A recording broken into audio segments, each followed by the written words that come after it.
ఓం మహాగణాధిపతయే నమః. ఓం గురుభ్యో నమః. ఓం శ్రీమాత్రే నమః. పరమేశ్వర స్వరూపమైనటువంటి జ్యోతిష, వాస్తు మరియు ఇతర అనేకమైనటువంటి శాస్త్రములను మనకు అందించినటువంటి మహర్షులకి నమస్కారం. హయగ్రీవ హయగ్రీవ హయగ్రీవేతి యో వదేత్ తస్య నిస్సరతే వాణి జహ్నుకన్యా ప్రవాహవత్. అరుణాం కరుణా తరంగితాక్షీం ధృతపాశాంకుశ పుష్పబాణ చాపాం అనిమాదిభిరావృతాం మయూకైః అహమిత్యేవ విభావయే భవానీం. శ్రీమాత్రే నమః.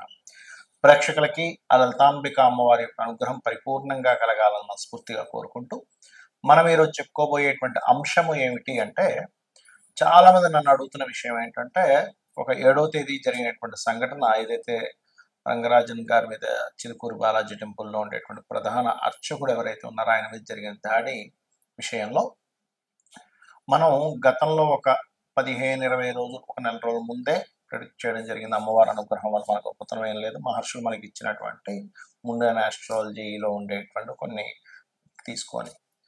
దానికి కారణం ఏమిటంటే, మిథున రాశిలో కుజుడుంటూ మీన రాశిలో ఉన్నటువంటి రాహు. అయితే ఇక్కడ ముఖ్యమైన విషయం ఏంటంటే, చాలా మంది నన్ను అడిగినటువంటి విషయం, దాని తర్వాత మరి 12 రాశుల వారికి కూడా ఈ మిథునంలో కుజుడున్నప్పుడు, మీనరాశిలో రాహు ఉండి శని సమీపిస్తున్నప్పుడు మరి సామాన్య ప్రజానీకానికి ఏ భావం మీద దీని యొక్క ఎఫెక్ట్ ఉంటుంది తెలియజేయండి అని నన్ను చాలా మంది అడిగారు. అడిగినందుకు ఈ వీడియో చేస్తున్నాను. ఒక్కొక్క లగ్నానికి అసలు ఏ ఎఫెక్ట్ పడబోతుంది, ఏ విషయాల్లో జాగ్రత్తగా ఉంటే మనకు ఆ ఎఫెక్ట్ పడకుండా ఉంటుంది, ఎటువంటి పరిహారాలు చేసుకుంటే బాగుంటుంది అనేటువంటి విషయాలు ఇప్పుడు నేను మీకు చెప్పబోతున్నాను. అయితే ఈ విషయాలు చెప్తుంది నేనైనప్పటికీ కూడా, కానీ చెప్పేస్తుంది సాక్షాత్ లలిత అమ్మవారిగా భావిస్తూ ఒక్కొక్క లగ్నం గురించి మనం తెలుసుకుందాం. తులా లగ్నము, తులారాశి. తులవారి కనుక చూసుకున్నట్లయితే మీ యొక్క లగ్నం నుంచి భాగ్యస్థానంలో కుజుడు, 6వ స్థానంలో రాహు. 6లో ఉండే రాహు మంచివాడు, ఎందుకంటే 6లో ఉండే పాపగ్రహాలు చాలా మంచివి, అందులో ఎటువంటి సందేహం లేదు. కాకపోతే ఇక్కడ మనము కుజుడు భాగ్యంలో ఉండి తండ్రి గారి ఆరోగ్య విషయంలో జాగ్రత్తగా చూసుకోవాలని చూపిస్తున్నాడు. అండ్ 5వ స్థానంలో ఉండేటువంటి శనికి రవి యొక్క కంజంక్షన్ రాబోతుంది, మరియు ఆ శని కుజుడి కోణంలో ఉన్నాడు. ఈ యొక్క డిస్టెన్స్లో ఉన్నప్పుడు జరిగేటువంటి ఫలితం ఏమిటి?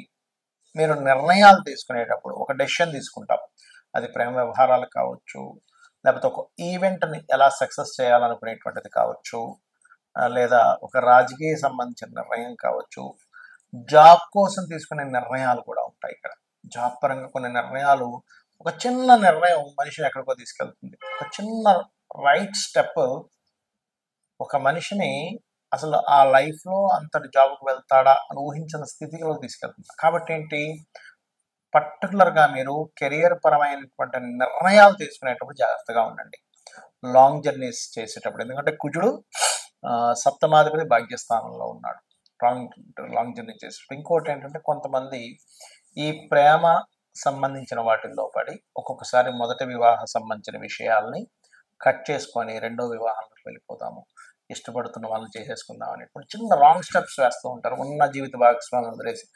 ఇక్కడ తులాలగ్నం వారికి ఇటువంటి స్టెప్ పడుతుంది, కాబట్టి ఈ విషయాలు జాగ్రత్తగా ఉండండి. అది రాంగ్ స్టెప్ అవుతుందండి. రైట్ స్టెప్ అయితే అది వేరు. ఫస్ట్ జీవిత భాగస్వామితో చాలా ఇబ్బంది పడుతున్నామండి, సో నేను ఈ స్టెప్ తీసుకుంటున్నాను, నేను చాలా ఆనందంగా ఉంటాను అనేటువంటి మీకు ఆ క్లారిటీ ఉంటే that is different case. But ఇక్కడ మాత్రం ఇటువంటిది పడుతుంది, జాగ్రత్తగా ఉండాలి. అలాగే ఆ కుజుడు 12వ స్థానంలో ఉండే కేతు మీద కూడా ఉన్నాడు, కాబట్టి మంగళవారాలు ఏదైనా ఇన్వెస్ట్మెంట్స్ చేసేటప్పుడు, పెద్ద మొత్తంలో ట్రాన్స్ఫర్ చేసేటప్పుడు కొంత జాగ్రత్తగా ఉండండి మంగళవారాలు ప్రత్యేకంగా. అలాగే ఇక్కడ ఈ రాహు 6లో ఉన్నందుకు శత్రువుపై జయము, కాంపిటీషన్స్లో గెలుపు, ఇట్లాంటివన్నీ కూడా ఇస్తాడు. ఇక మీరు చేయవలసిన దేవతారాధన ముఖ్యంగా కాళికా అమ్మవారి యొక్క ఆరాధన, సూర్య నమస్కారాలు చేయండి, గోవులకి క్యారెట్స్, బెల్లము, గ్రాసము తినిపించండి, అన్ని విధాల బాగుంటుంది. మరి కొంతమందికి జన్మజాతకం ఉండదు, మరి వారి పరిస్థితి ఏమిటి?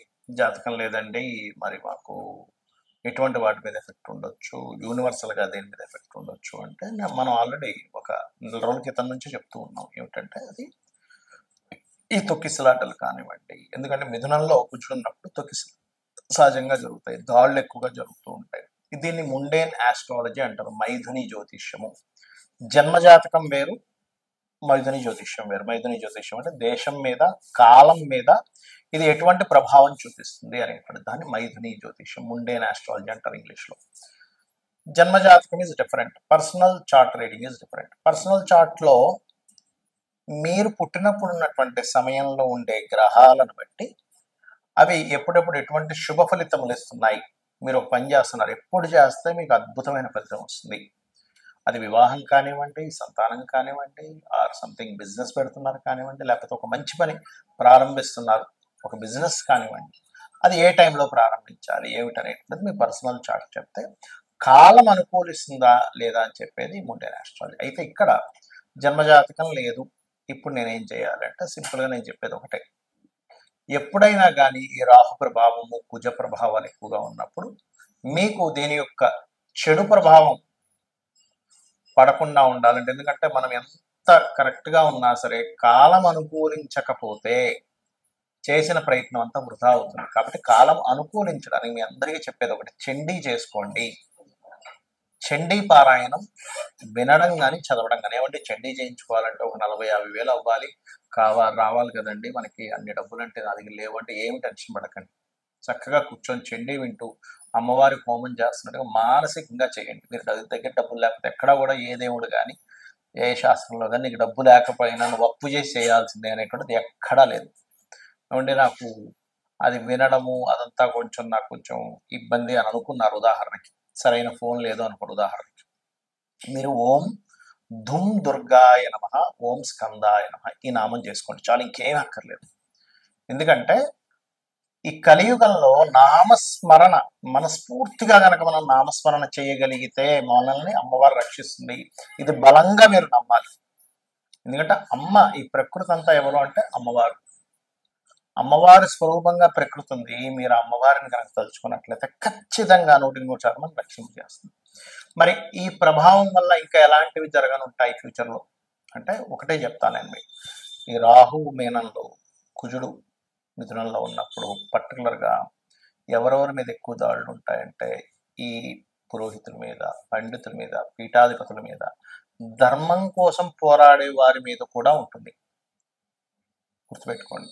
అలాగే సైనికుల మీద కూడా, ఎందుకంటే కుజుడు ఏ రకంగా అయితే రాహుని ఎఫెక్ట్ ఇస్తున్నాడో రాహు కూడా కుజుడికి ఎఫెక్ట్ ఇస్తూ ఉంటాడు. కాబట్టి సరిహద్దుల్లో ఉండేటువంటి సైనికులు, పోలీసులు, సెక్యూరిటీగా ఉండేటువంటి వారు, వీరు కాస్త భద్రతా సిబ్బంది ఏదైతే ఏ రంగాల్లో ఉంటారో అది కేవలం ఫిజికల్గా కనబడేది మాత్రమే కాకుండా మనకి సెక్యూరిటీ, సైబర్ సెక్యూరిటీ అంటూ ఉంటారు చూడండి, సైబర్ సెక్యూరిటీని కూడా బీట్ చేసేసి వాళ్ళు ఎంటర్ అయిపోయారు, ఈ రకంగా హ్యాకింగ్స్ జరిగాయి అంటూ ఉంటాం. ఎందుకంటే రాహు ఇస్ ది సాఫ్ట్వేర్.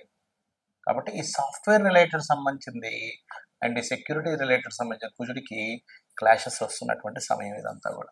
కాబట్టి ఇటువంటివి ఏర్పడుతుంటాయి. ముఖ్యంగా మే, జూన్ వరకు కూడా కొంత జాగ్రత్తగా ఉండాలి. బికాజ్ ఆఫ్ మనకి షష్టగ్రహ కూటమి కూడా రాబోతుంది. ఆ షష్టగ్రహ కూటమి 15 రోజులు ఉంటే దాని తర్వాత 2 గ్రహాలు శని, రాహులు ఇంకో 2 నెలలు అక్కడ ఉంటాయి. కాబట్టి ఏప్రిల్, మే ఈ 2 months కూడా కాస్త జాగ్రత్తగా ఉండాలి. అది ఒకటే కాకుండా శని మీన రాశిలో సంచరిస్తున్నటువంటి 2.5 సంవత్సరాలు, నేను మీకు గతంలో ఒక 3 ఏళ్ల క్రితం కూడా చెప్పాను, శని మేషం వైపు తన ప్రయాణం జరుగుతుంది, మకరంలో ఉండగానే చెప్పాను. కుంభము, దాని తర్వాత మీనము, దాని తర్వాత మేషంలోకి వెళ్తూ ఉన్నాడు. శని కర్మకారకుడు. ఇది మనకి ఒక విషయాన్ని నేర్పిస్తుంది. మన విదేశాల్లో ఉద్యోగాలు, విదేశాల్లో ఉండేవారు పాపం కొన్ని లక్షల కోట్లు ఖర్చు పెట్టి అక్కడ ఉండి మళ్ళీ వెనక్కి రావడం ఎన్ని బాధలు పడుతున్నారు. ఇప్పుడు ఒకటే చెప్తానండి, గుర్తుపెట్టుకోండి. స్వంతంగా మనం ఏం చేసుకోగలం, ఒక దాని మీద ఆధారపడకుండా సైడ్గా మనం ఏం చేయగలము, ఓన్గా మనం ఏదైనా ఒక వృత్తిని నేర్చుకోవడం, ఏదైనా ఒక నేర్చుకుంటూ మనకు దాని ద్వారా ఎవరి మీద ఆధారపడకుండా కేవలం ఒక చిన్న చిన్న బిజినెస్లో మనకి దేనికి పనికి వస్తుంది ఏంటి, అది ఏ గ్రహం ఇస్తుంది. సన్ అయితే ఆరోగ్యం, చంద్రుడైతే ట్రాన్స్పోర్టింగ్ అండ్ ఫుడ్, కుజుడైతే ఏదైనా సెక్యూరిటీ రిలేటెడ్, బుధుడైతే ఏదైనా technical related or anything planning related, గురువు అయితే ఎవరికైనా నేర్పడం, శుక్రుడైతే ఏదైనా కళా సంబంధంగా, శని అయితే ఏదైనా వర్కింగ్ మనకి సప్లై చేస్తూ ఉంటారు లేబర్స్ని, అలా జాబ్ కన్సల్టెన్సీస్, రాహు అయితే ఎనీ సాఫ్ట్వేర్, కేతు అయితే ఎనీ స్పిరిచువల్ రిలేటెడ్, గురు కేతువులు అయితే ఎనీ స్పిరిచువల్ రిలేటెడ్. సో ఇట్లా మీకు ధనాధిపతి ఎవరిస్తున్నారు చూసుకొని చక్కగా మీ యొక్క జీవితాన్ని మీ చేతుల్లో ఉండేలా చూసుకోండి. ఎవరి చేతుల్లోనో పెట్టుకొని అది పోతుందేమో అని బాధపడుతూ అవసరం లేదు. కాబట్టి మీరు జాబ్ చేస్తూ దీన్ని డెవలప్ చేసుకోండి. శని మేషంలోకి వెళ్తాడు నెక్స్ట్ ఇంకో 2.5 సంవత్సరాల తర్వాత. So be careful. అమ్మవారి అనుగ్రహం మీ అందరికీ పరిపూర్ణంగా ఉండాలని మనస్ఫూర్తిగా మరొకసారి కోరుకుంటూ శ్రీమాత్రే నమః.